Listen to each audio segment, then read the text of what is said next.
Raut serial channel देखने वाले सभी दर्शकों को मेरी तरफ से राम राम, सत श्री अकाल और आदाब। आज एक खास जानकारी लेके मैं आपके बीच में आया हूँ और ये वीडियो बनाना भी बहुत ज़रूरी था, क्योंकि अफवाहों का जाल भी इस तरह से बिछ चुका है जिसके बीच में हम समझ नहीं पाते कि सही क्या है और गलत क्या है।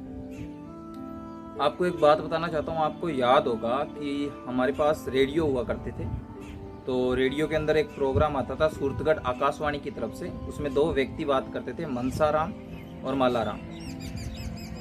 इसकी बात मैं आज क्यों कर रहा हूँ? क्योंकि फेक न्यूज़ यानी गलत अफवाहों का जाल इतना फैल चुका है कि उस ज़माने में वो एक चैनल हुआ करता था और वो हमें सही न्यूज़ जो सरकार की तरफ से आती थी वो हमें बताता था और हम उस पर यकीन करते थे, मानते थे और उस न्यूज़ को हम अपने जीवन में उतारते थे। लेकिन आज किसको जीवन में उतारें, किसको छोड़ें, समझ में नहीं आता। इतनी सारी सूचनाएं जो हमारे पास हैं उसमें से हम ये समझ नहीं पाते कि कौन सी सही है, कौन सी गलत है। वर्तमान में जो गोवंश व भैंसों में जो बीमारी फैल रही है उस बीमारी को लंपी स्किन डिजीज कहा जाता है। बेसिकली ये क्या है, एक विषाणु के कारण होती है। उस विषाणु का नाम है क्रेप्पी पॉक्स विषाणु, क्रेप्पी। तो इसी के बारे में एक छोटी सी सलाह जो गवर्नमेंट की तरफ से आई है उसको मैं सही रूप में आपके सामने प्रस्तुत करने के लिए ये वीडियो बना रहा हूँ। कृपया करके वीडियो पूरा देखें और आगे भी शेयर करें, ताकि अपने जो भी भाई है जो अफवाहों के बीच में फंस रहे हैं तो वो भी इस अफवाह से निकल के सही जानकारी की तरफ आ सकें और अपने पशु को बचा सकें। अब आते हैं सामान्य जानकारी की तरफ, रोग की सामान्य जानकारी की तरफ। ये आपको जैसे मैंने बताया था, ये एक क्रेप्पी पॉक्स नाम का विषाणु है, उसके कारण होती है। और नेक्स्ट है, ये एक संक्रामक बीमारी है। संक्रामक बीमारी है कि एक पशु से दूसरे पशु में फैलती है। वो कैसे फैलती है, उसके बहुत से कारण है, वो आगे हम बात करेंगे। और मृत्यु दर भी इसमें 1% से 5% रहती है। अब नेक्स्ट आते हैं कि रोग के लक्षण क्या है। हम रोग को कैसे पहचान सकते हैं कि पशु में ये रोग आया हुआ है।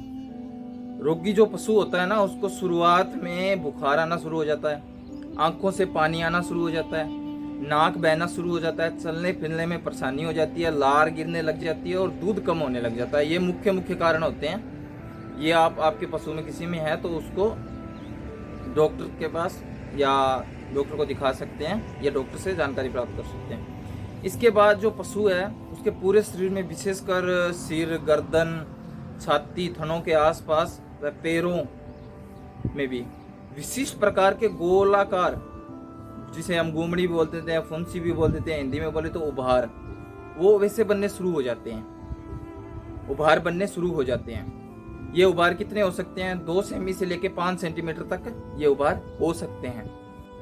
नेक्स्ट जो इसका लक्षण है वो रहता है गादी और छाती, गले के नीचे पैरों में सूजन आ सकती है। जो पशु के पैर होते हैं उनमें सूजन आ सकती है, गादी में, छाती में, गर्दन में, यहाँ पे सूजन आना शुरू हो जाती है पशु के।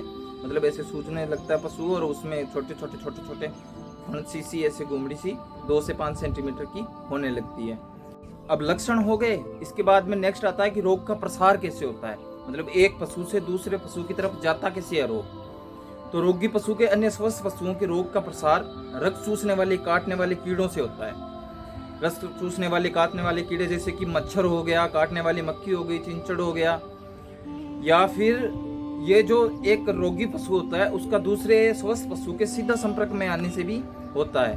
वो कैसे होता है कि अगर हमने साथ में बांध रखे हैं तो एक साथ वो पानी भी पीते हैं, एक साथ में वो चारा भी खाते हैं, तो उसकी जूठन से भी दूसरे पशुओं को ये रोग हो जाता है। दूसरी चीज़ है पशुओं की आवागमन से। अगर कोई बाहर पशु, जैसे गौशाला वाले पशु बाहर चरने आते हैं, उनके आवागमन से भी पशुओं में ये रोग फैलता है। और मुख्य इनका रोग जो वाहक है वो कीट हो गए, मच्छर हो गए, मक्खियाँ हो गई, ये इसके जो मुख्य रोग वाहक है वो रहते हैं। नेक्स्ट आता है कि रोग की बचाव या रोकथाम कैसे करें।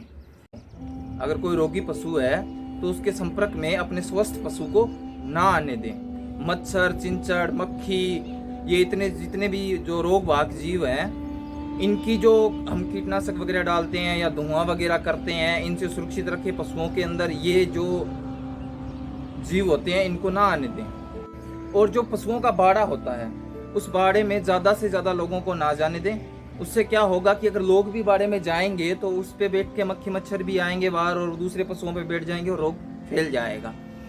पशु को अलग बांध दें, अलग से रखें। पशु को, जो रोगी पशु है उसको अलग से रखें और स्वस्थ पशु को अलग से रखें। और जो राजकीय चिकित्सालय है उनको सूचना दें और उनसे ही दवाई लेके आएं।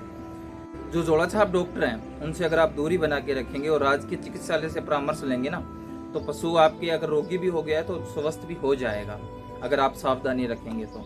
अगला जो बचाव है वो आता है कि पशु को हरा चारा, संतुलित आहार, गुड़, दलिया, ये सब चीजें खिलाएं ताकि उसमें जो इम्यूनिटी है यानी रोग प्रतिरोधक क्षमता है वो बढ़ती रहे। रोग प्रतिरोधक क्षमता रहेगी तभी वो उस रोग से लड़ पाएगा पशु। अगर पशु कमजोर हो जाएगा तो उस रोग से लड़ नहीं पाएगा और रोग उस पर हावी हो जाएगा। और अफवाहों से दूर रहें, जितनी भी प्रकार की अफवाहें हैं उन अफवाहों से दूर रहें।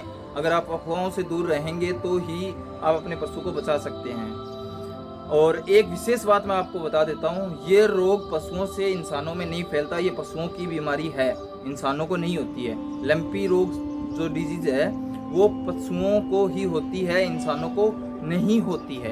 ये आप खास तौर पर ध्यान रखें। और जो कई बार हमें डर लगता है कि पशु का दूध पी रहे हैं, रोगी पशु है, दुधारू पशु है, तो उसका दूध पी रहे हैं तो उससे हो जाएगा। अगर आपको डर लगता है तो आप एक काम कीजिए, उस दूध को उबाल लीजिए और उबाल कर पी लीजिए। वैसे होता नहीं है लेकिन फिर भी आप उबाल लीजिए, वहम का देखो कोई इलाज तो होता नहीं है। उबाल लीजिए और उबालने के बाद उसको पी लीजिए ताकि आपको डर भी ना लगे, वहम भी ना रहे और आपका काम भी हो जाए। नेक्स्ट जो आता है कि अगर किसी पशु को बीमारी हो भी गई है और वो मर भी गया है तो उसको कहाँ छोड़ें, तो उसको खुले में बिल्कुल ना छोड़ें, ये आप सावधानी जरूर रखें। 1.5 मीटर गहरा गड्ढा बनाएं, उसमें चूना या नमक डाल के उसको दबाएं, ठीक है। किसी नदी किनारे या नहर किनारे या किसी बस्ती के नजदीक ना दबाएं। ले जाते समय अच्छी तरह से ढक कर रखें। और जो मृत पशु है उसका जो चारा है, दाना है, जो बच गया है, उसने खाया नहीं, पहले मर गया है, तो उसको नष्ट कर दें। और जो मृत पशु को जहाँ पे बांधते थे उस जगह से जो मिट्टी है वो बाहर निकाल दें, या एक उसका सीधा सा उपाय है, उस पर सूखा चारा डालिए और उसको आग लगा दीजिए। थोड़ा थोड़ा करके चारा डालिए, उस पर आग लगा दीजिए। उस पर जितने कीटाणु या विषाणु होंगे तो वो जल जाएंगे और वहाँ पे समाप्त हो जाएंगे और फिर आप मिट्टी को बाहर निकाल सकते हैं। अगर सीधे से आप मिट्टी बाहर निकालेंगे तो उस पर जो कीटाणु हैं वो आपके जो मिट्टी बाहर निकालेगा यंत्र उस पे लग जाएंगे, फिर वो दूसरे पशुओं पे लग जाएंगे, ऐसे करके भी फैल सकता है। तो इसमें भी आपको सावधानी रखनी जरूरी है। और मुख्य जो बचाव है वो है कि रोग में सुरक्षा ही बचाव है और कोई बचाव नहीं है इसका। अगर आपके किसी पशु को हो गया है तो इसमें आप सुरक्षा जितने रखेंगे उतना ही बचाव होगा। अब आता है इस रोग का एक इंजेक्शन आता है जिसको बोलते हैं गोट पॉक्स। अब कई होते हैं कि रोगी है पशु, लगा दिया इंजेक्शन, पशु पार। तो ऐसी गलती किसान भाई ना करें, क्योंकि अगर 4 माह से अधिक का कोई पशु है तो उसको इंजेक्शन लगाना चाहिए। एक तो पहली बात, 4 माह से अधिक का अगर कोई पशु है तो उसको ही इंजेक्शन लगाना चाहिए। उससे ऊपर के, उससे कम उम्र के पशु को इंजेक्शन नहीं लगाना चाहिए। नेक्स्ट आता है टीकाकरण, जो पशुपालन विभाग के पशु चिकित्सक की सलाह से करवाएं। पशुपालन विभाग का जो पशु चिकित्सक होता है उसकी सलाह से ही करवाएं, उससे पूछ लें या उससे बात कर लें फोन पे। ऐसे मत करवाइए किसी से, या खुद से ना करिए। और टीकाकरण पश्चात रोग प्रतिरोधक क्षमता होती है ना जो, वो आने में आपको 14 दिन से 21 दिन का समय लगता है। पशु में जो रोग प्रतिरोधक क्षमता है, उस रोग से लड़ने की जो ताकत है, वो आने में 14 से 21 दिन लगते हैं। तो इस बीच में अगर पशु किसी बीमार पशु के संपर्क में आता है ना, तो उसको रोग होने के बहुत ज़्यादा चांसेस रहते हैं। ये चीज़ स्पेशल ध्यान रखिए कि उसको इस टाइम में बहुत जल्दी रोग होता है उसके, तो इसका भी ध्यान रखें। और किसी भी बीमार पशु के बाकी मैं आपको राजस्थान सरकार की तरफ से एक विज्ञप्ति जारी हुई थी, उसके बारे में भी मैं आपको बता दूंगा। वो आपको यहाँ पे वीडियो में आगे शो हो जाएगी। जैसे धुआं करते हैं या अपने छोटी मोटी चीज़ें जो देते हैं वो भी दे सकते हैं, कैसे ध्यान रखते हैं कैसे नहीं रखते हैं, वो सारी जानकारियाँ इसमें रहेगी।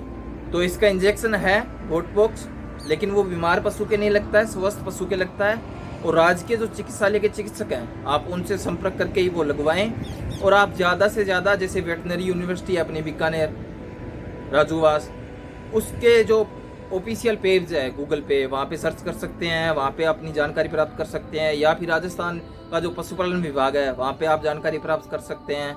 या जो राजकीय चिकित्सालय में डॉक्टर है उनसे आप परामर्श कर सकते हैं। ऐसे जोड़ा सा आप डॉक्टरों से दूर रहिए, अफवाह से दूर रहिए, इंसानों में नहीं होती है। दूध पीने से भी आपको कोई प्रॉब्लम नहीं होगी। अगर आपको वहम है तो आप दूध उबाल कर पी लीजिए। ये वीडियो अच्छा लगा है तो आप इसको शेयर कीजिए ताकि ज़्यादा से ज़्यादा लोगों के बीच में इसकी जानकारी फैल सके।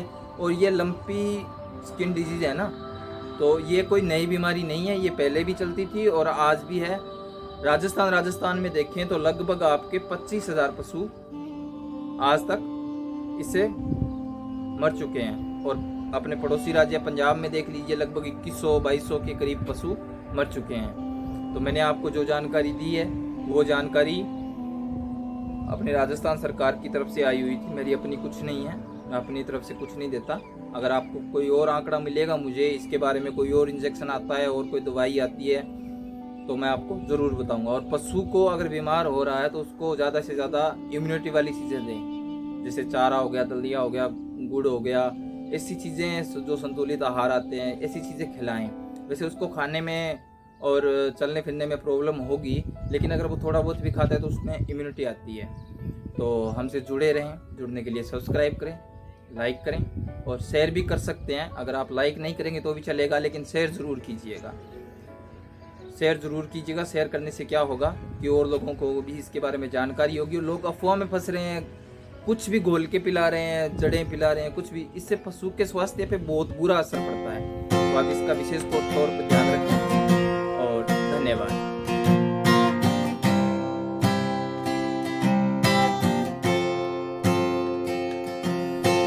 मैं हूँ क्या और तू है क्या, मैं हूँ क्या और तू है क्या।